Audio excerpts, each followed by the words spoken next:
Volume 4, Chapter 40, Howe's Expedition in Pennsylvania. While Gates was greatly helping to win the war in the North, Washington and Howe were seemingly competing with each other to see who could best lose the war further south. Howe had finally embarked with his huge armada on July 23. The voyage was a slow and lackadaisical one. Apparently he had no intention of finishing his business at Philadelphia quickly and then racing back to New York to help Burgoyne.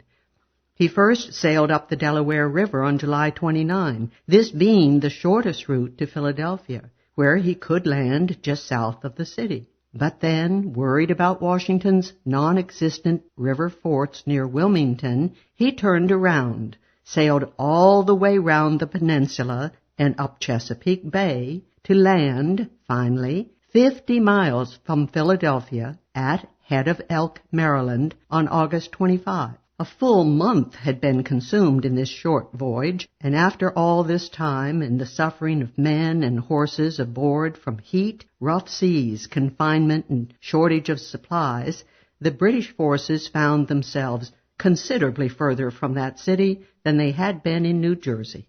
Washington stationed himself at Wilmington, and when Howe landed, he decided to abandon the uncongenial role of guerrilla chieftain for that of orthodox general. He chose open frontal battle with a far superior British army in order to defend Philadelphia at all cost. His best strategy would have been to abandon Philadelphia to Howe, speed north to crush Burgoyne, and then lead the victorious army southward. In any event, he should not have courted terrible defeats by trying to keep Howe from a city which would do the British little good anyway. With 15,000 men to Washington's 11,000, Howe's army was superior in both firepower and manpower when the two forces met along Brandywine Creek at Chad's Ford in Pennsylvania near the Delaware border.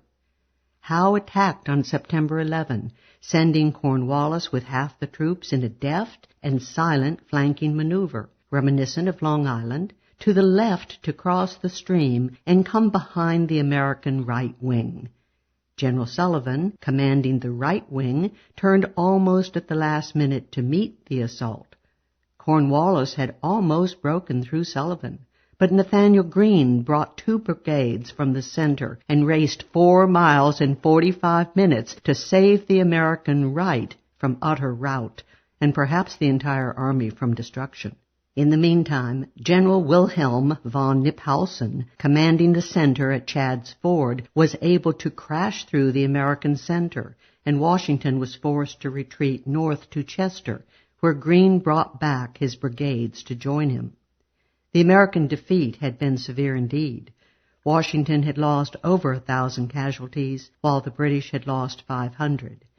Again, Howe failed to press ahead quickly and destroy the demoralized American troops, but this time there was perhaps the good excuse that the British forces were too weary.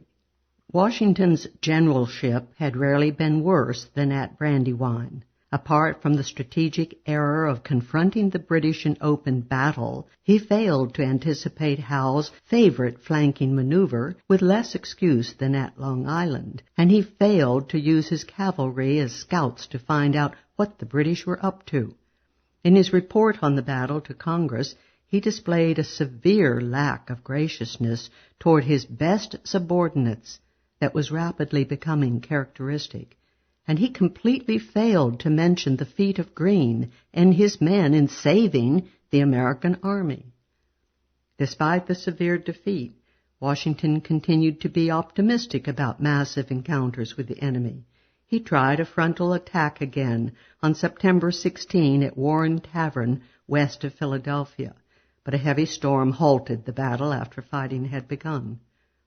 On the night of September 20, young General Anthony Wayne's division, left behind at Paoli when Washington recrossed the Schuylkill to harass the enemy flanks, was surprised by a force under General Charles Gray. The British bayonet charge, always effective against the Americans, routed Wayne's forces and inflicted nearly 400 casualties at the expense of virtually none. In this nighttime attack, the British were aided by Wayne's having formed his defense lines between the attacking Gray and their own campfires, the American silhouettes providing easy targets. Free of harassment, the British pushed north on September 22. In a clever maneuver, Howe seemed to be trying to trap Washington's forces, to outflank him on the right, or to go westward to seize American stores at Warwick. In response, Washington moved north, falling for the ruse. With Washington lured to the northward, Howe quickly turned southeast, crossed the Schuylkill unopposed, and marched easily toward Philadelphia. On September 26, Cornwallis and his column took occupation of Philadelphia, while the main British army camped north of the city at Germantown. The easy taking of Philadelphia, coming after his string of victories, caused Howe to grow overconfident. He scornfully refused to build entrenchments at his camp at Germantown and split his army by stationing considerable troops in Philadelphia and across the river in New Jersey to capture the fort at Billingsport. This left only 9,000 men in Howe's force at Germantown. In response, the Americans decided to attack from their positions to the north. In emulation of such ancient strategists as Hannibal and Scipio, Washington launched a concerted, multi-pronged, surprise bayonet attack on the night of October 3rd. But, in contrast to Hannibal and Scipio, Washington made several grievous tactical mistakes. He placed the bulk of his army in the center and weak militia columns on the flanks, while his ancient models had placed their strongest forces on the sides.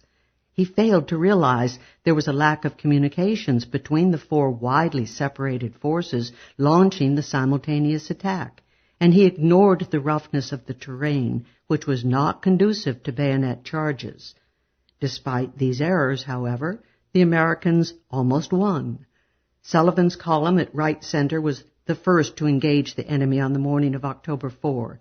Greene took his force, including two-thirds of the army at left center, swiftly south and southwest to join Sullivan. Together the two, aided by the bayonet charge of Colonel Peter Muhlenberg, broke through British lines and were on the point of victory. But fog was thickening rapidly, and soon the divisions could not see what was going on. A series of tragicomic errors ensued. Colonel Henry Knox, inspired by classical military lore, persuaded Washington to waste precious time trying, unsuccessfully, to level Justice Benjamin Chew's house on the battlefield. Several British companies were using it as a fortress, instead of pressing his advantage in the battle. Moreover, General Adam Stephen detached himself from Greene's column to bombard the house, gravely weakening Greene's forces.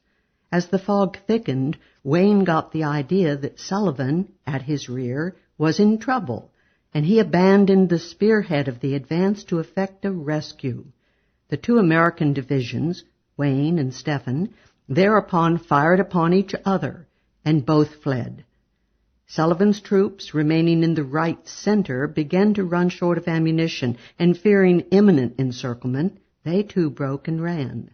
As for the American forces on the wings, Major John Armstrong's column on the extreme right was repulsed, and General William Smallwood's force arrived on the scene after the battle was over.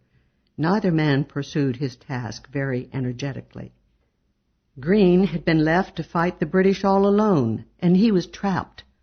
Muhlenberg's bayonet brigade was already far ahead of him, but they wheeled back, charged, and joined him. In the course of this, an entire regiment was captured. Greene's troops retreated, and soon the entire American army was in a rout.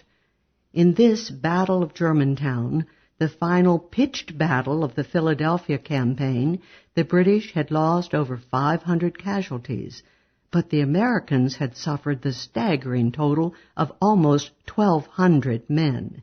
In the three battles, Washington's forces had lost over 2,200 men. The most astute comment on the Battle of Germantown Indeed, it could well apply to the entire 2 years of campaigning between Howe and Washington, appeared in a London newspaper. Any other general in the world than General Howe should have beaten General Washington, and any other general in the world than General Washington would have beaten General Howe. To hold Philadelphia, the British had to be able to supply it by sea, and now at last Admiral Howe sailed up the Delaware to reduce the forts above Chester in American hands. The fort at Billingsport fell quickly, but Fort Mercer at Red Bank on the Jersey shore repulsed a massive Hessian assault on October 22, inflicting nearly 400 losses. But when the Americans foolishly tried to hold the indefensible Fort Mifflin on Hog Island in the Delaware, fierce British bombardment reduced it to rubble, killing or wounding 250 of the American garrison in the process. The British took the fort on November 15, and from there were able to go back and capture Mercer.